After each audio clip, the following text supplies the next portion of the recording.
All right, I don't even know what to say. Like, I don't know how to, like, what do I do? Hey, everyone.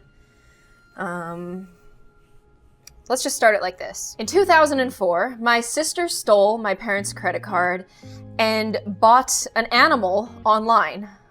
This animal didn't come from an ethical breeder. It probably didn't come from an ethical place at all. All we knew is that it was the discount dog in the litter because it didn't have perfect health and it had an overbite. When the little dog showed up to our house, it showed up in a sock in a box. My parents were livid. That said, when we pulled Twinkie out of the box, he was about the size of a hamster, and the look in my parents' eyes, I could tell that they wanted to say, like, send this dog back. But this dog was terrified. It was helpless. It didn't know what was going on.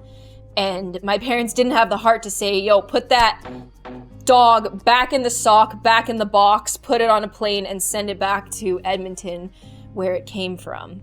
And I don't know what it was because I never really tried. Twinkie really, really took to me. He really liked me. He followed me everywhere. Chihuahuas tend to pick one person and latch on. And I was very perplexed by this, but I talked to my dad about it and he said, I got a little Chihuahua named Chico. I took care of it, I fed it, I walked it, but for some reason, it liked my mom. It looked at my mom and was like, you're that person. So after a while of having Twinkie, Twinkie looked at me and was like, you're my mom. So Twinkie became my dog. And I've lived on this earth for longer in my life with Twinkie than I have without. And I don't know I just don't know what it's like to not have Twinkie. I don't know what it's like to not check everywhere and be very careful before I sit down, before I step on a blanket, before I roll over while I'm sleeping, because I've been watching him my whole life. Like, he's been a part of my life. He's been one of the only constants in my life.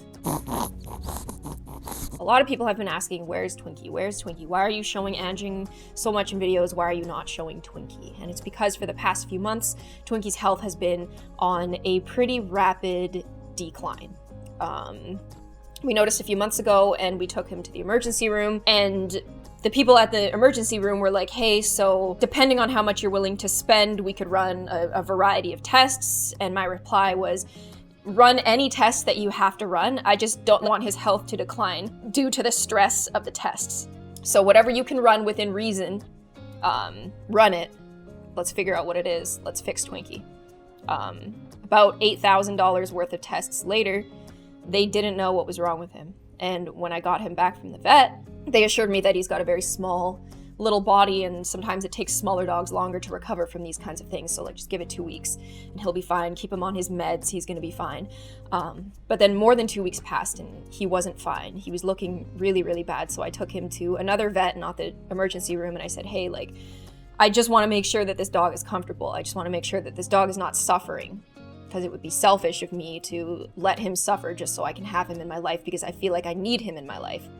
And the vet said, this isn't final days for him. Just like, keep him on these pills, keep him comfortable. And I was relieved to hear that. So I was like, yes. And we got Anjing when I started to realize that if Twinkie is gone, there's going to be a void in my life. We actually got lucky with Anjing. Like, it was a whole destiny thing, which is another story. But Twinkie was looking really bad. Anjing came in the house, and I feel like it really invigorated him. I really feel like it gave him an extra month with us. Anjing showed Twinkie the utmost respect, absolutely revered him. Is a very clumsy, crazy dog, but around Twinkie would just lay down, lick his face, which is a sign of respect in dogs, and just like cuddle him. So Twinkie really enjoyed that. It kind of like reinvigorated his old soul. But the last week has been looking very dire. He's been eating a little bit less food than usual. Called the vet. They said, is he eating though? I said, yes, he is. I gave him some medication. We actually filmed a video with Twinkie that's coming out this weekend. So he's in that. And like the week we spent, because this video was like pre-filmed in advance, the week we spent after that was like really special. The day before yesterday, Terry was out. I was supposed to be planning videos. But Twinkie, he just seemed like his muzzle was bothering him. And so I have been creatively burned out anyway. So I was like, okay, screw it. I'm not going to plan videos. I'm just going to like hang out with Twinkie. So we laid on the floor together. We laid on the couch together, he quieted down a lot, and Terry got home, he took Twinkie out, he was happy, he was like, hey, like Twinkie's been walking a little bit better lately because he's been having a lot of trouble walking. Then we all went to sleep, and we woke up, and Twinkie was gone. I'm glad that he was at home when it happened. I'm glad that he was with us when it happened. People keep saying that, you know, he waited till I went to bed, or he waited a little longer to make sure that everything was good with Anjing. I don't know about any of that. It's just hard to believe that I have to, like, keep doing it without Twinkie, you know? Like, my sister left Twinkie with me. My sister passed away, and now Twinkie's gone. Like, it feels like the end of a chapter. And it sucks. It really sucks. I know I make a lot of jokes about him on the internet. I know, like, we get into some goofy stuff. I'm 10 years old, this is my ugly talking dog, and he just told me that he doesn't know who he is or where he came from. But I treated this dog like gold. He got everything that he ever wanted. He got all the love that he ever wanted. Oh, well, this is what a happy, tired dog looks like. No, Twinkie! Tell him I say hi. Hey, Twinkie, as he says hi. Micro teacup chihuahuas have a life expectancy of about like 6 to 13 years. Twinkie died on December 15th at the age of 16 years old. That's 112 in dog years. So the sponsored video that's coming out this week, Twinkie's in it, but he's no longer with us. That video was filmed a little bit in advance, and the week after that was really nice. We gave him a bath. He really enjoys baths. Played with him. I spent a good deal of time with him. I'm just really glad that it worked out in such a way that, like, when Terry had to leave, I got the opportunity to, like, spend some one-on-one time with Twinkie, because, like, that was all he ever wanted. All he ever wanted was just to be with me. And I'll never understand why, but that's the beauty of dogs. They just, like, love you unconditionally. I'm still in a state of shock right now. And the weird thing about how I process things is that the initial shock, I think I'm in denial. And then it's the feeling of, it's the void that makes me really start to appreciate what I've just lost.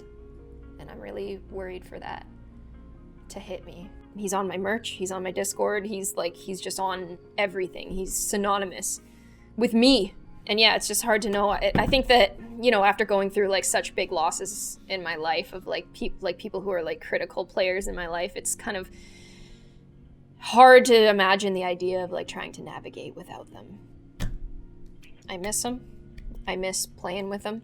Miss making jokes about him. Miss licking mustard off of him.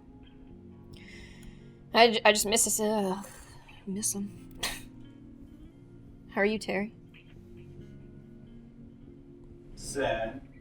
Because of my expertise at repressing sadness, it's been a really good opportunity to think about all the good times that I've had with Twinkie. The times we went to the dog park. The times we made sketches together. Are you ready, Twinkie? I guess so. Yeah! The times I made jokes about him dying. Are you dying of cancer? He's not dying of cancer. Because I never thought it would ever happen. I really thought that he was gonna live till 20. There was a time 6 years ago when he got pretty sick. And I thought that was the end. And then we switched his food to raw, and then he was like this, he was fine again. And so now I will only feed my dogs raw food. He used to have so much vigor, and it sucks when something gets old because you really remember the last chapter, and it's hard to remember. Like, it's good that I have all of this footage because it's so hard to remember all of that sometimes. It's so funny how he was sold as the discount dog, like the ugly dog, the overbite dog, because he was absolutely perfect. And, you know, he was a freak of nature. His tongue stuck out. He was kind of a mutant. A dog like him that small should have never existed, but these breeders made these science experiments in hopes that 12-year-old girls would steal their dad's credit cards and buy it, and it worked. Lucky for me, I have the best of both worlds, ugly and stupid. Hey, just like mommy. Oof. It's sad because I never want to support a backyard breeder, but then how many Twinkies do you think go to waste, you know? It sucks to think about. Oh, this is me, my brother, and my sister. This is actually my first dog, Anjing. There's my mom. She looks so cool. It was really hard when Anjing had to go too, and I just didn't think that Twinkie would. I just didn't believe it. Are you alive? A lot of people tend to ask the question, like, Could I have done more? Should I have done more when they lose something? I feel like with Twinkie, both Terry and I really, really tried our hardest. And obviously when you lose something, you question yourself and you're like, you know, I could have done more. But I'm really trying to like keep my perspective clear and be like, this dog, he was with me in Lethbridge, Alberta. He was with me in Vancouver. He was with me in LA. He was with me in Toronto. Probably one of the most famous chihuahuas in the world. Yeah. My emotions, they just, like I said, they just shut down. So hopefully they'll open back up soon. Every time there's a tragedy, I do this. I'm glad that we have Anjing because if we didn't, I'd be in a very, not a good position right now. So, it all happened the way that it should have. I just wish it didn't happen. Okay, well. I love you, Twinkie. Rest easy, little guy. What are you doing on the table, Wing? It's not his name. What's his name? Flute line. Flute line. Yes. Gonzo Fartus. Prince Abubu. Momo. Gorgon. He does magic in his head. You think I'm talking to Cornhole? This is Saint Franklin Francis Shawarma. Oh my goodness, look, he's trying to paint! This is the CEO of Walmart, Doug McMillan. You ready for this, Doug? Oh, sorry, my hair is in your ear. Tom Crook. Gatlin Wilder. You ready to get in there, Gatlin? If I see something, I see opportunity, I'm gonna go for it. This is Alfred the Lima Bean. And this is my dog, Octopring. He's got his classic trademark tongue sticking out. And this is Lewert Stittle. And this is Seymour Picklefrink. This is Sugar High. And this is King George Chanel Louboutin III. This is Hoops on the Bed. This is Only Friend. This is Tim. You ready? I don't think so. Instead of doing silly things, we could— Well, I am. You hungry? You thirsty? Or are you just holding on for dear life? This is Brinky. This is Timmy O'Toole. You're gonna get some rest, aren't you, Timmy? Look at that.